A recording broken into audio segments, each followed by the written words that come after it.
Hi ma'am, this is our report regarding your subject, UCSP. Our topic will focus more on health in the society. In this topic, we will be tackling not one or two, but three lessons. The overview for this unit will be about first lesson, health, culture-specific syndrome and illnesses. Lesson 2, health as a diagnosis, prevention, and healing. And lastly, lesson 3, health as a human right. For starters, health health is a state of complete physical and mental and social well-being, and not merely the absence of disease or infirmity. As we all know, there are four types of health, which are physical, mental, social, and emotional. To start with, health, unlike its dictionary meaning, the state of being free from illness or injury. Health is relatively more complicated. Like all other dimensions of human life, health is determined by patterns arise from society. As a person, what is healthy and what is not? When is a medical condition considered an illness or disease? What treatments are acceptable and which are unacceptable? Let's find out, no? In 2014, an article published by a fake news website spread throughout a prominent social networking site. The article claimed that the American Psychological Association, or APA, has officially classified selfitis, the tendency to take 6 or more selfies a day, as a mental disorder. Correction, I think it's selfitis or selfitis. Or rather, it goes the other way around. It is a term coined to describe the cultural habit of taking an overabundance of photos of oneself. Tapos kina-post mo sa IG, FB, Snapchat, Twitter, TikTok, tananada. To put it in simpler terms, I think selfitis is an so-called illness which involves taking a lot of photos of self, like it's an obsession, something like that. To continue, however, it was stated by two psychologists, which are Mark Griffiths of Nottingham Trent University and Janarthanan Balakrishnan of Thegarahar School of Management in India. In short, they are both Indian psychologists. They picked up the story and converted it into a full-blown study in the hope of answering the question, what compels you to take selfies? Why? No? Through focus group interviews involving 400 students, hindi 40 or 100, 400 in India, because the country now has the most number of people using the popular social networking site, which are the stated, mga Facebook, IG, Instagram, yes. There is indeed a condition called selfie addiction. Taking selfies, the research stated, help to improve people's moods, hence prompting them to take multiple shots a day and post on social media in order to get a consistent high. Kung ako makarelate, magib ko sila kay in my phone I have a lot of pictures of myself, of many things. Parehas man tagarutanan. The study published in the International Journal of Mental Health and Addiction has led to the call for more studies regarding selfitis or selfitis in order to determine how such potentially obsessive condition could develop. But academicians are resisting because they believe that self-itis doesn't exist and it should not exist because there is a tendency to try and label a whole range of complicated and complex human behaviors with a single word. Other technology-related mental illnesses such as nomophobia, Technoference and cyberchondria has also been identified in recent years. However, this situation concerning sulfitis is an example of how new illnesses could be developed, as well as how such new illnesses are affected by the dominant culture. So, just like the aspects of human life, health definitions are bound by unwritten rules in society that dictate what is good or bad, what is acceptable or unacceptable, what is healthy and what is not.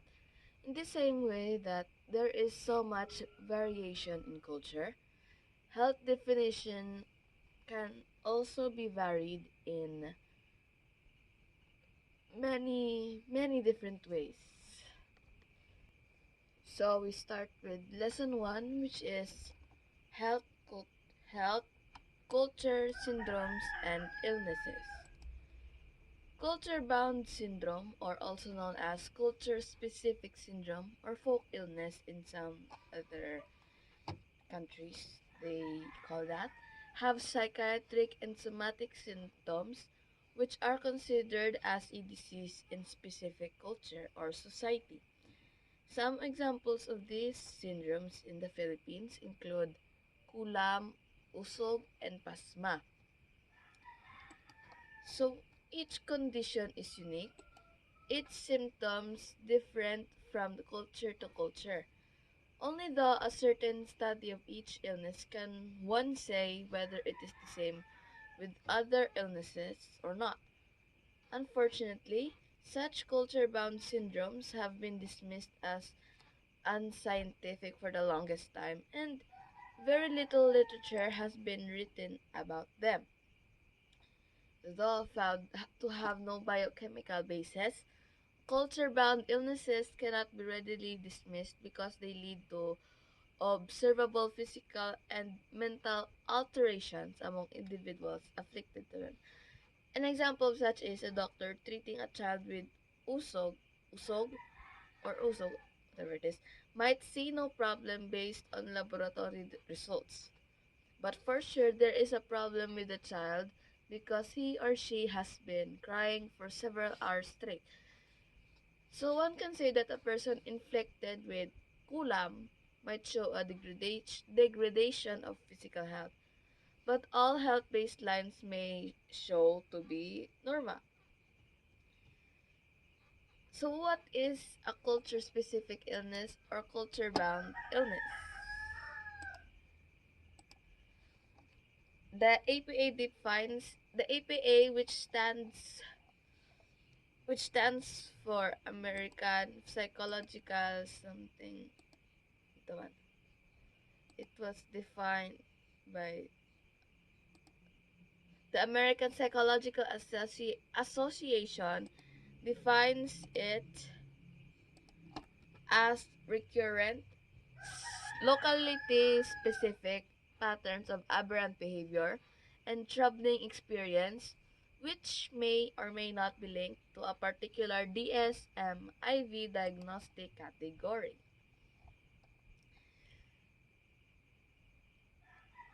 So from being an exotic topic, researchers on culture-bound symptoms are now afforded with a higher degree of respectability. There are characters this so there are characteristics ang culture specific illness para ma-identify pa gid siya nga muna. So first characteristic is the culture categorizes the symptoms being exhibit as a disease. Second is the individuals of the same culture are familiar with the symptoms of the illness. Third, the individuals of the other cultures misunderstand or are unfamiliar with the illness because as stated sa it is only specific on a certain culture. For us, like kulam siya, nga muna. So there is no objective biochemical or tissue abnormality that may be identified as cause of the illness. And last characteristic is the illness is recognized and treated by folk doctors of the culture using a standardized methodology. So, so some Additionally lang, culture-bound illnesses exist only in their cultures, as I've mentioned before, because their existence have a strong relationship with their etiology. Culture-specific illnesses also have symbolic meanings for all members of the culture. Individual cases of culture-specific illnesses are connected to wider concerns. To wider, yes, to wider concerns.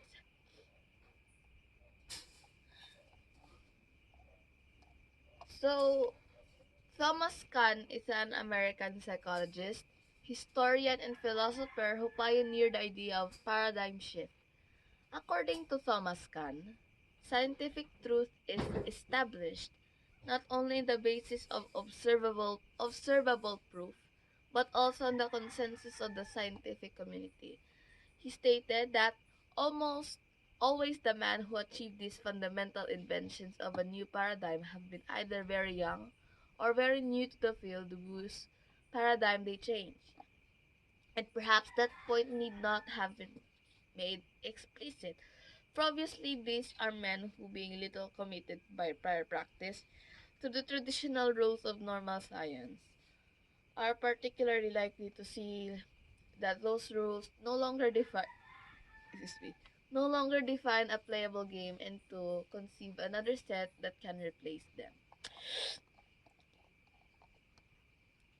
So, so what is the importance of studying culture-specific illnesses? There are three major important significance of studying such. First, it leads to medical professionals to review their assumptions in dealing with disorders that are relatively unfamiliar with. Second, from being an exotic topic, researchers on culture-bound symptoms are now afforded with a higher degree of respectability. And last, since culture is dynamic, then health will be dynamic too. So, moving forward to lesson 2, which is health, diagnosis, prevention, and healing. So, what is social construct? Social construct refers to the view of reality that has been creatively shaped by various individuals through their social interactions. Individuals of the same culture have developed a way of diagnosing, preventing, and healing of illnesses which may or may not correspond with conventionally utilized methods. In the same way, practitioners of conventional medicine, though their interaction with individuals from various cultures, either through research or increasing migration,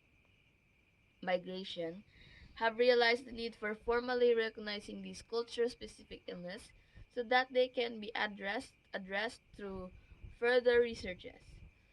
Sa nga lesson, we will take a look at the field of medical anthropology of I think it's the study of the human, and explore the various theories on how illnesses develop. So, for lesson 2, we shall start out with what is medical anthropology. So, medical anthropology, what is it exactly? So, it's used to describe the research area that studies how health and diseases are related to culture. It is one of the fastest growing research areas today. While anthropologists have been studying the connection between cultural norms and values and health issues, it is only recently that medical practitioners in the Western world are actually utilizing anthropological data to help them understand and respond to the healthcare needs of their multicultural patients. So such recognizes that all cultures have an inherent system of beliefs to explain what causes an illness. But so for you, what causes an illness? And how can it be treated? Who should be involved in the process of healing? So today we will be defining the key terms of tech of medical anthropology. So the following key terms are such: health, disease, illness, health systems, personalistic disease theory, but that is part of disease theories. So these four key terms in medical anthropology. So now we will be defining the key terms in medical anthropology. So these key terms are the following, which are health, disease, illness, and health systems. So for health, perhaps the definition to use for health is the one developed by the World Health Organization, or WHO, which states that health is not only the absence of disease but a state of complete physical, mental, and social well-being. I've said that before. Through WHO's definition, WHO's definition, one can say that only a small percentage of the entire world's population is actually healthy. Wow. Meanwhile, the terms disease and illness are used interchangeably in various texts, but truth is, there is a huge difference between the two. So, disease is a condition caused by a pathogen that can be objectively measured. So, an example of this objectively measured pathogen is coughs and colds. Illness, on the other hand, refers to the feeling of being or perception of being healthy. Feelings of nausea and vertigo are illnesses. Illnesses may be caused by a disease, or it could be due to emotional and spiritual factors tied to an individual's culture and worldview. So last key term is health systems. Of course, it refers to the systems of belief that surround the diagnosis, prevention, and treatment of health issues. The next topic we will tackle is all about the disease theories. We have here the three disease theories, or the three ways to explain how illnesses are developed. So, according to the personalistic disease theory, an illness is due to an agent of illness. For example, a witch, a displeased ancestor, or a supernatural entity. Treatment of illnesses that fall under this category could only be done through supernatural means. Healing is also performed by a healer who has understand the illness and what has caused it. Next disease theory is the emotionalistic disease theory. This theory looks at illness as the impact of a negative emotional experience. So in some cultures, sudden shock can lead to behavioral changes. Today, psychotherapists see that emotions have a major role to play in physical health, and new research is being conducted on how this understanding can be translated into medical profession. The third disease theory is the naturalistic theory. We are all familiar with this as this is conventional medicine, diba? In this theory, illnesses are due to an impersonal factor and can be cured by also impersonal treatments. So, that is where the term ethnomedicine comes in. So, ethnomedicine refers to the cross-cultural study of health systems. It looks at the medicine practice of indigenous people, the world, and how it is impacted by globalization of health system. Western medicine is just one of ethnomedicine. Ethnoetiology, on the other hand, refers to the cross-cultural study of the causes of health problems.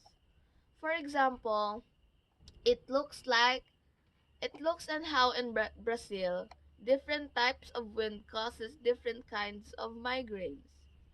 It looks at factors in a culture that could lead to different health outcomes. So there's this term structural suffering, diba? So there is a special focus for ethnomedicine and medical anthropology in general is structural suffering, or the social suffering caused by extreme poverty, conflict, and displacement, among others. But through ethnomedicine, methods of diagnosis, prevention, and healing must now consider a patient's culture in order for the medical practitioner to become effective. It ensures that doctors see their patients as people and that the treatments given to them ensure the highest possible well being. So, for you, as a person, as a Filipino, how will Filipinos benefit from medical anthropology and ethnomedicine? Last lesson that we will tackle is Lesson 3, Health as Human Right. As a person, we all have our human rights, and of course, our health is also our right, man. So the enjoyment of highest attainable standard of health is one of the fundamental rights of every human being without distinction of race, religion, political belief, economic or social condition. These words are found in the Constitution of the World Health Organization, or as we all know is WHO, who though made more than 70 years ago, these words were even more powerful. What with new social interruptions plaguing our society, while many discriminatory social practices have been formally abolished in many countries, discrimination, especially in terms of health, still abound. The discrimination sadly is passive. They lie on the very structure we have created. In this unit, we will learn more about the standards each healthcare institution must adapt in order for it to adequately protect the right to health of individuals. So, is anyone familiar of the long survey for of Filipino aspirations like Ambition Natin 2040? No. Well, since Ambition Natin 2040 was developed by National Economic and Development Authority, or NEDA, it describes the kind of life Filipinos want to have and how the country will be by 2040. Pareho sa aton, we all have our goals. And ambisyon natin for 2040 has its own also. It has three major goals: matatag, maginhawa, at panatag na buhay. So the right to health has been continuously redefined in several international conventions. Did you also know that the right to health is a human right that almost mostly every one of us has violated, since there are a lot of records of suicides and homicides. So, if we look at the definition of health once again, it is the state of complete physical, mental, and social well-being. Then the right to health does not only refer to the right to access to quality and adequate health care. Instead, it also refers to the human right to be protected from illnesses and diseases, as well as social structures that could negatively impact a person's well-being. It means having access to decent housing, healthy working conditions, clean environments, and adequate food and sanitation. So the main thrust of the WHO is universal access. This means that comprehensive healthcare must be affordable for everyone, not just you, me, your teachers, students, but everyone, especially for the marginalized and those who live in conflict areas, poverty I mean. Universal access also refers to gaining the right information about health and their rights. Your rights as a person. For example, people who contract the human immunodeficiency virus, or HIV, are less likely to seek for medical attention for fear of social stigma. But knowing that they have the right to freedom of movement will ensure that they are not segregated, isolated, or quarantined. You have a right as a person too. So if there's this term called availability. Availability refers to ensuring that the latest healthcare infrastructure building, equipment, and is needed medical professionals, goods, services are available whenever and wherever it is needed. For instance, in countries where citizens are unable to acquire the latest imaging technology, then the government has to be ready to provide the subsidies in order to purchase it. In places where there is lack of trained medical professionals, the government must create programs that will bring doctors to far-flung areas.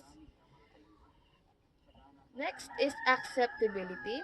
It is the creation of healthcare institutions that protect the dignity of all its patients. We must accept, of course. It is an institution that offers culturally appropriate treatment, one that respects the unique healthcare needs of every individual that comes to its doors. So, an acceptable healthcare institution is one that adheres the highest standards of medical ethics and confen- confidentiality. So, based on your experiences, have you ever witnessed a human right violation in terms of healthcare services? I think suicides, because there is quite a population of suicides all over the world. Yeah, why do I think that this example is a violation of human rights? Basically, suicide is against to the right of health and right to life, of course. Yeah, that is ano.